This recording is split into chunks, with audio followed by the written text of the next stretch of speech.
A few moments later.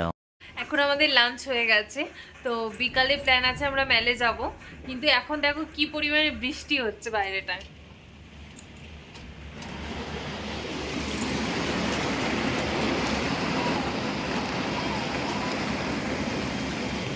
প্রচন্ড জোরে বৃষ্টি হচ্ছে এখানে। এতক্ষণ জোরে জোরে বৃষ্টি হচ্ছিল, এখন পুরো শিলা বৃষ্টি হচ্ছে।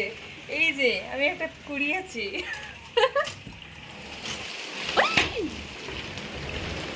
দেখো শুধু এখানটা পুরো ভর্তি হয়ে গেছে, দেখতে পাচ্ছ?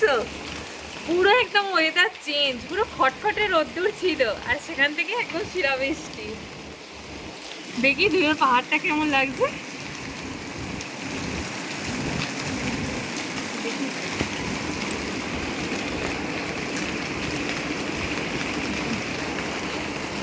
কিভাবে ওয়েদার চেঞ্জ হচ্ছে, ও হচ্ছিল হতে হতে 2 মিনিটের জন্য থামলো, আবার শুরু হয়ে গেছে। এই যে পুরো জমে গেছে নিচেটাতে। দেখো দেখতে পাচ্ছ নিচের ওই যে চালটা পুরো বরফ পড়ে রয়েছে এখনো সাদা সাদা, সাথে রোদ্দুর উঠে গেল, পুরো রোদ্দুর। মানে 1 মিনিটও হয়নি বরফ বৃষ্টিটা থেমেছে, সঙ্গে সঙ্গে রোদ্দুর। কিভাবে ওয়েদার চেঞ্জ হচ্ছে, কি মজাও লাগছে। আমি ভাবছিলাম এত জোর বৃষ্টি হচ্ছে ঠান্ডা পড়ে যাবে, আমি একটা ড্রেস পরবো ভাবলাম, সেটা পরে বেরানো যাবে না। দেখি কিরকম ওয়েদার থাকে। আবার দেখো রোদ্দুরটা বন্ধ হয়ে গেল। ওয়েদারটা এবার দেখো, রেডি হয়ে গেছি বেরোবো বলে। ওই সাইডে রোদ্দুর উঠে আছে কিন্তু খুব বৃষ্টি পড়ছে।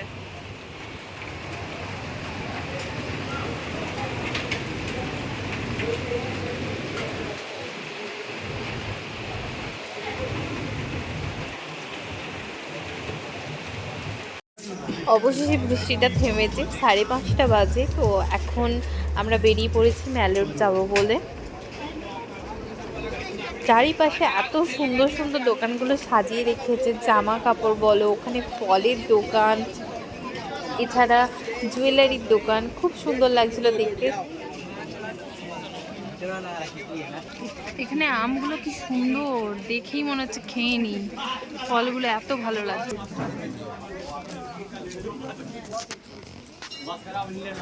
আকাশটার দিকে তাকিয়ে তো আমি ভাবছি কখন আমি ম্যাল রোডের ওপরে গিয়ে পৌঁছাবো। সিমলাতে যে ড্রাই ফ্রুটের কালেকশনটা আমার বেশ লেগেছে, অনেক জায়গাতেই দেখলাম অনেক রকমের ড্রাই ফ্রুট ছিল।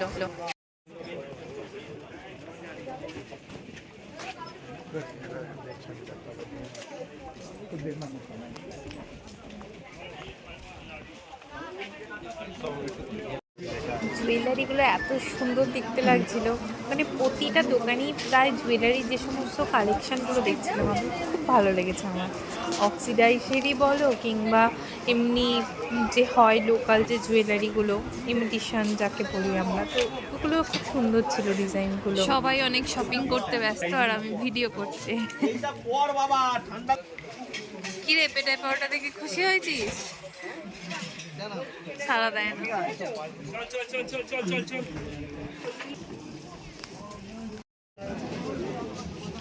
এই শের পাঞ্জাব হোটেল এর এই যে সাইড দিয়ে সোজা রাস্তাটা চলে যাচ্ছে, এটা মাল রোডের দিকে। এই সাইড দিয়ে একটা রাস্তা আছে যেটা দিয়ে আমরা আসলাম, এরপর এইটা দিয়ে চলে যাব। চলো। ঠিক আমি যেটা ভেবেছিলাম সেটাই হলো, অত খাড়াই রাস্তা দিয়ে উঠছিলাম, সময় তো লাগলোই, আর 5:30 প্রায় বেজে গেছিলো আমাদের বেরোতে বেরোতে বৃষ্টি থামার পর। তো এখানে সন্ধ্যা হয়েই এসেছে। ওপরে যদি চার্চে যেতে হয় তো ওই সিঁড়িটা দিয়ে যেতে হবে, ওপরে চার্চ আছে।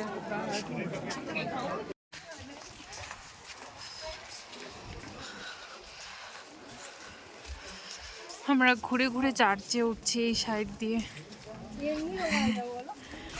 হেওয়া হবে না।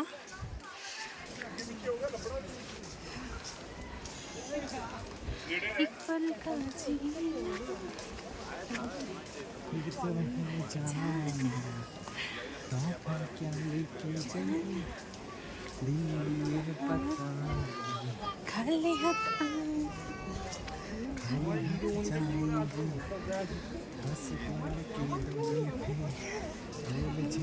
आएंगे हंसे खिलके दुनिया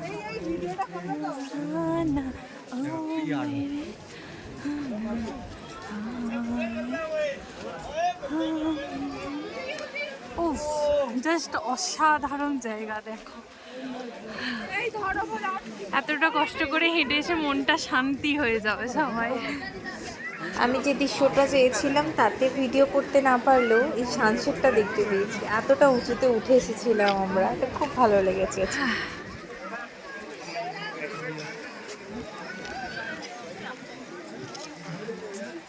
হাই, নিচে ছিলাম, আমরা এখানে এসে গেছি। ওই সাইডটাতে যাব, তার আগে কিছু খাই দেখি।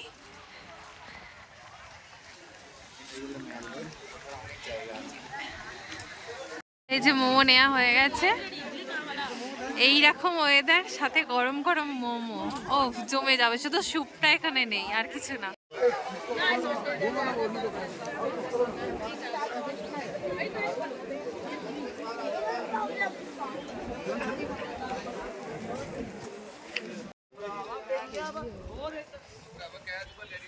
নিচের সিনটা দেখো শুধু।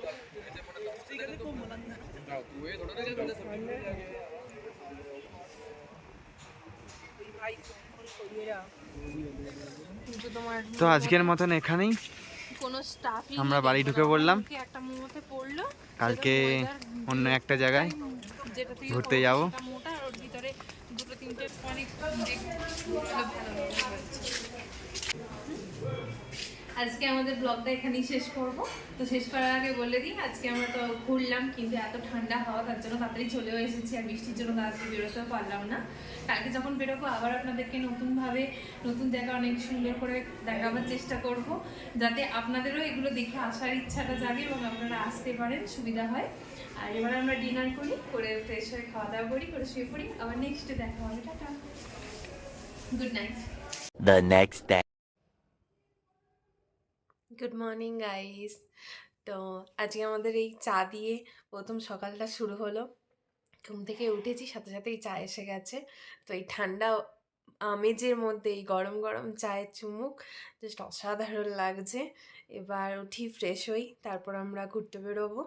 চলো আমাদের সাথে থাকো। সকালের জলখাবার গরম ডালপুরি এবং চানা। তো দুটো জিনিসই বেশ খেতে ভালো লাগে আমাদের। ফুল এনার্জি নিয়ে নিয়েছি একদম খাওয়া দাওয়া করে।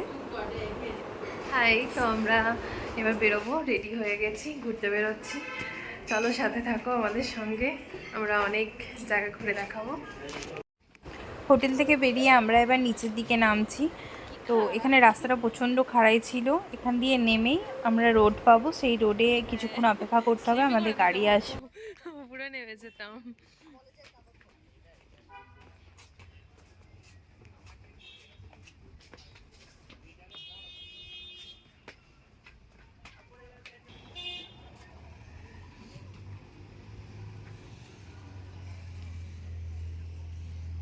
এই রাস্তা দিয়ে নামতে প্রচণ্ড কষ্ট হবে বয়স্ক মানুষদের, যাদের অভ্যাস নেই। সামনেই আছে একজন নামছে, দেখুন। আমরা গাড়িতে উঠে পড়েছি, গাড়ি ছেড়েও দিয়েছে। তো চলো এবার এই রাস্তার সৌন্দর্য, চারপাশে এত বড় বড় পাইন গাছ, পুরো রাস্তাটা ছাওয়া, হালকা রোদ্দুর, খুব সুন্দর লাগছিল যেতে। আর বারবারই মনে হচ্ছিল বাইক নিয়ে কবে এরকম রাস্তা দিয়ে যাব। যতই এগিয়ে যাচ্ছিলাম তত আরও দেখার ইচ্ছাটা বাড়ছিল দৃশ্যগুলো, কত সুন্দর দেখতে লাগছিল চারপাশটা।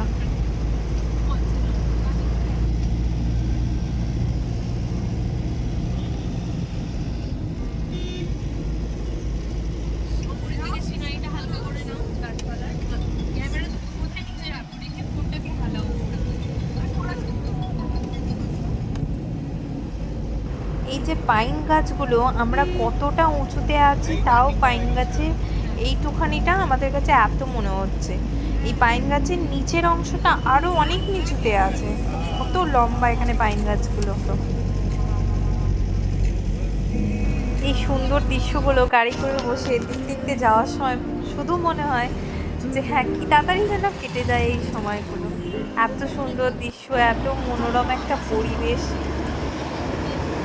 একটা সেলফি জোন এই জায়গাটা ছিল, তো তো এখানে সেলফি সবাই নিচ্ছে অনেকে, আমরা নামিনি, আমরা কুফরিতে যাব প্রথমে, তার জন্যই রওনা দিয়েছি। এখানে ইয়াক দেখা যাচ্ছে, রাস্তায় অনেকেই পাশে পাশে রয়েছে। এই যে এসে গেছি আমরা কুফরি। এখানে ফুল অ্যাডভেঞ্চার নিয়ে যে সমস্ত প্রাইসটা 1700।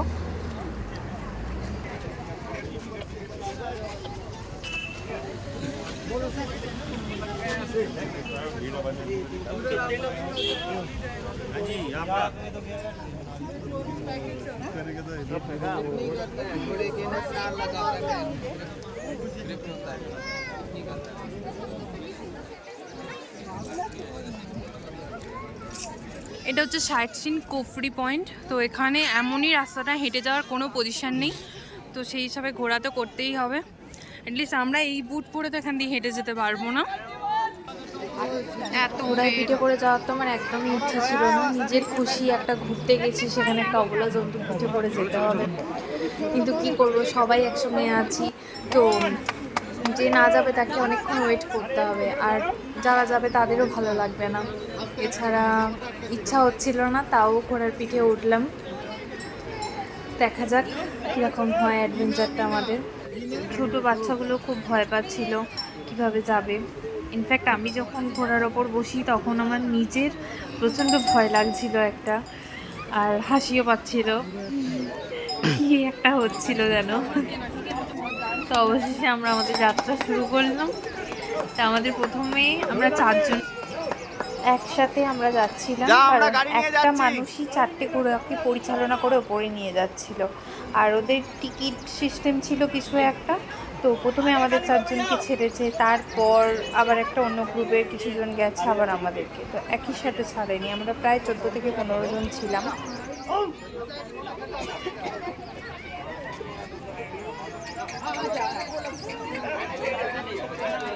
হ্যাঁ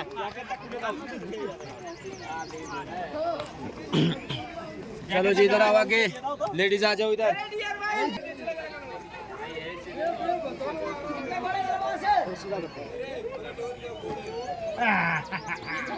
डेंगे डेंगे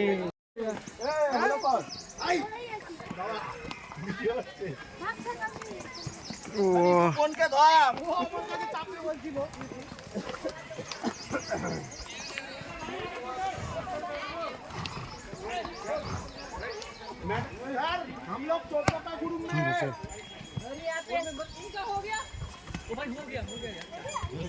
चौदह आप लोग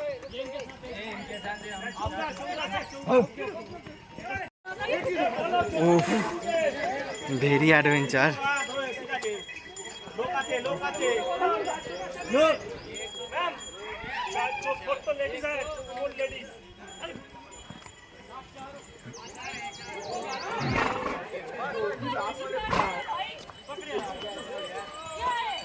हेलो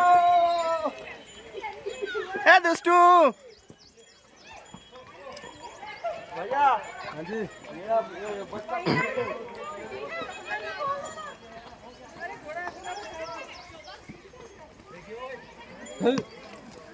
আবে তুই শুধু তো ওর ঘোড়াকে ধাক্কা মারিস তো। হ্যাঁ ব্রেক হেই ये देखो ना,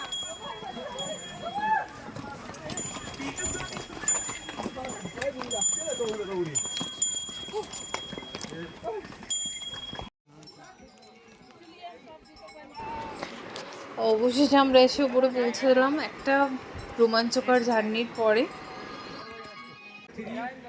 1.5 কিলোমিটার রাস্তা, আপ অ্যান্ড ডাউন মিলিয়ে 3 কিলোমিটার।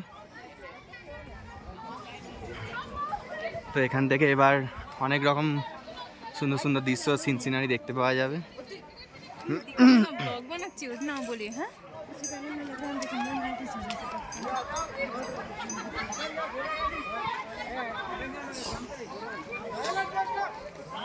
গরম হচ্ছে কিলো।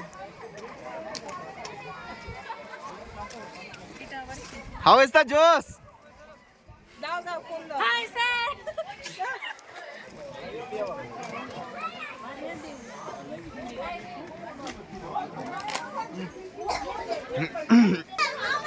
এটা আর এখানে অনেক চামড়ি গাই ছিল, তো অনেক সবাই 50 রুপিস করে নিচ্ছিল এবং তার উপরে বসে ফটো তোলার জন্য। তো আমার বড় বললো যাও একটু ফটো তুলে নাও, এখানে এসেছে একটা স্মৃতি।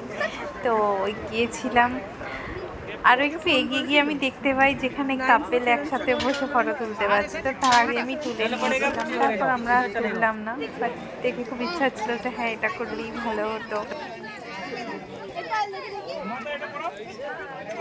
দার্জিলিং, কাশ্মীর, ওখানেও যেরকম সবাই খুব সুন্দরভাবে এই এলাকার মতো সেজে ফটো তোলে, তো এখানেও আছে। ড্রেস, জুয়েলারি সব দিয়ে দিচ্ছিলো, 100 রুপিস নিচ্ছিল।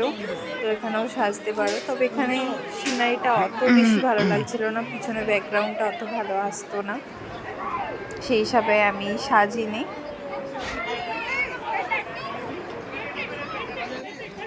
খরগোশগুলো এত দারুণ দেখতেছে বলার মতো না, একদম নরম আর প্রচুর লোম।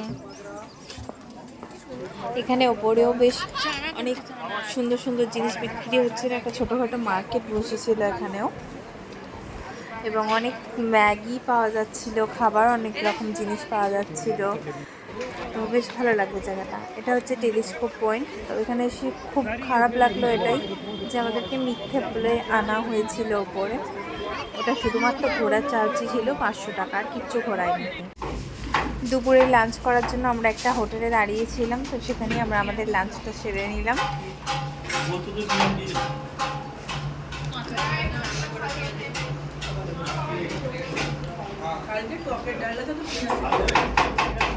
এটা একটা ভিউ পয়েন্ট, কিন্তু আমরা গেলাম না।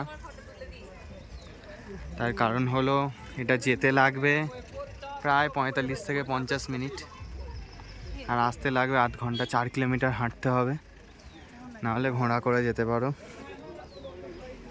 তো সেই কারণে আর গেলাম না।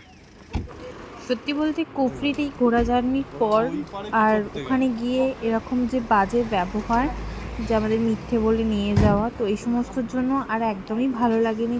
ঘোরার মুডটাই নষ্ট হয়ে গেছিলো, তার সাথে সাথে আমাদের সময়টাও নষ্ট হয়েছিল। তো সেই হিসাবে নালদিরাতে আর যাওয়া হয়ে ওঠেনি আমাদের, আর ইচ্ছাও করেনি যে ওপরে যাই। তো সেই হিসাবে আমরা ব্যাক করি, প্রায় 4:30 থেকে 5টা বাজে এই সময় আমরা হোটেলে চলে আসি। আজকে ব্লগটা আমরা এখানেই শেষ করব।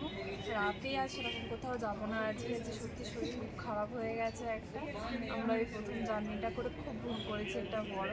তো এই সম্পর্কে আমি একটা শর্ট ভিডিও বানাবো এবং আপনাদেরকে বলেও দেব যে আপনারা কোনটা করবেন আর কোনটা করবেন না আমার জানার মধ্যে। তো টাটা, আবার পরবর্তী ব্লগে দেখা হবে। আজকের মেনু হালকা সে ঝালটাও পাচ্ছিস না। রাতের ডিনারে হয়েছিল ফ্রাইড রাইস, চিলি চিকেন, তো জমিয়ে খাওয়া দাওয়া একটা। আমার ছেলে খাই গাড়িটা ধরতে যাবে। এই চিকেন না হলে আমরা করে দিই। সম্পূর্ণ আনলিমিটেড।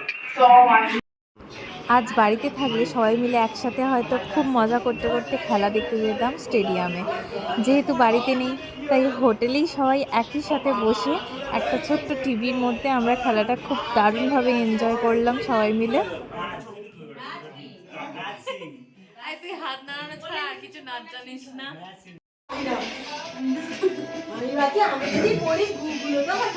কারো কিছু বক্তব্য আছে এখানে? ভালো করে ব্লক করবে, এটা পরিষ্কার আছে। জয় মোহনবাগান, জয় মোহনবাগান। তো মোহনবাগানের জয়গান করতে করতে আজকের ব্লগটা এখানেই শেষ হলো। গুড নাইট সকলকে।